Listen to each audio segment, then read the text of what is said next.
خبر کے حالات پوسٹ نمبر 4۔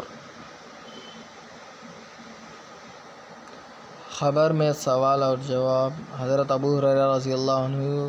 کی ایک روایت ہے کہ آپ صلی اللہ علیہ وسلم نے ارشاد فرمایا کہ قسم ہے اس ذات کی جس کے قبضے میں میری جان ہے، میت کو اس کی قبر میں رکھ دیا جاتا ہے تو واپس ہوتے ہوئے لوگوں کو جوتوں کی آواز خود سنتا ہے، پس اگر وہ مومن ہوتا ہے تو نماز اس کے سر کے پاس کھڑی ہو جاتی ہے اور زکوٰۃ دائیں طرف اور روزہ بائیں طرف اور اچھے کام اور لوگوں کے ساتھ حسن سلوک اس کے سامنے کھڑا ہو جاتا ہے۔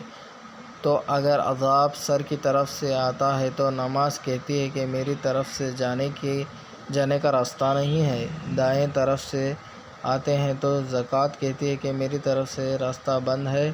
پھر بائیں طرف سے آتا ہے تو روزہ اسی طرح جواب دیتا ہے، اس کے بعد سامنے سے آتا ہے تو حسن سلوک اس کے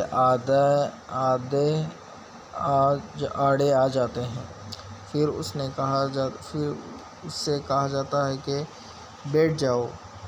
چنانچہ وہ بیٹھ جاتا ہے اور اس کے سامنے سورج اس طرح پیش کیا جاتا ہے جیسے وہ غروب ہونے والے ہوں تو فرشتے اس سے کہتے ہیں ہم جو سوال کرتے ہیں اس کا جواب دو، تو وہ کہتا ہے کہ مجھے چھوڑو، مجھے نماز پڑھنے دو۔ فرشتے کہتے ہیں کہ یہ بھی جو جائے گا پہلے ہماری بات کا جواب دو، تو وہ کہتا ہے کہ کیا پوچھنا چاہتے ہو؟ تو فرشتہ کہتا ہے اس شخص کے بارے میں تمہارا کیا خیال ہے، یعنی حضور اکرم صلی اللہ علیہ وسلم سے متعلق۔ وہ مومن جواب دیتا ہے کہ میں گواہی دیتا ہوں کہ وہ اللہ کے سچے رسول ہیں جو ہمارے پاس ہمارے رب کی طرف سے واضح دلائل لے کر تشریف لائے ہیں، پس ہم نے آپ کی تصدیق کی اور آپ کی پیروی کی۔ اس جواب پر فرشتے خوشخبری سناتے ہیں کہ تو نے سچ کہا، تیری زندگی اس عقیدے پر گزری اور اس پر تیری موت آئی اور انشاءاللہ اسی پر قیامت کے دن تجھے اٹھایا جائے گا۔ اس کے بعد اس کے لیے خبر کو تا حد نظر وسیع کر دیا جاتا ہے۔ یہی مطلب ہے اللہ تعالیٰ کے اس ارشاد۔ اللہ تعالیٰ ایمان والوں کو قول ثابت پر ثابت قدمی عطا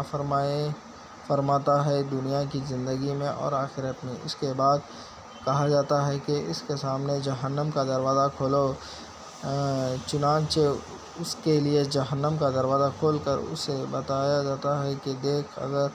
تو نافرمان ہوتا تو تیری ٹھکانہ یہ ہوتا جس کی بنا پر اس کی خوشی اور مسرت میں مزید اضافہ ہو جاتا ہے۔ پھر کہا جاتا ہے کہ اس کے سامنے جنت کا دروازہ کھول دو، چنانچہ جنت کا دروازہ کھول کر اس کو بتایا جاتا ہے کہ تمہارا ٹھکانہ اور نعمتیں جو اللہ نے تمہارے لیے پہلے سے تیار کر رکھے ہیں انہیں دیکھ کر بھی اس کا دل بشاشت اور مسرت سے معمور ہو جاتا ہے۔ پھر اس کا بدن جو مٹی کے حوالے کر دیا جاتا ہے اور اس کی روح کو پاکیزہ روح میں جن کا مقام جنت کے درختوں میں بسیرا کرنے والوں ہرے پرندوں کے اندر ہے، شامل کر دیا جاتا ہے۔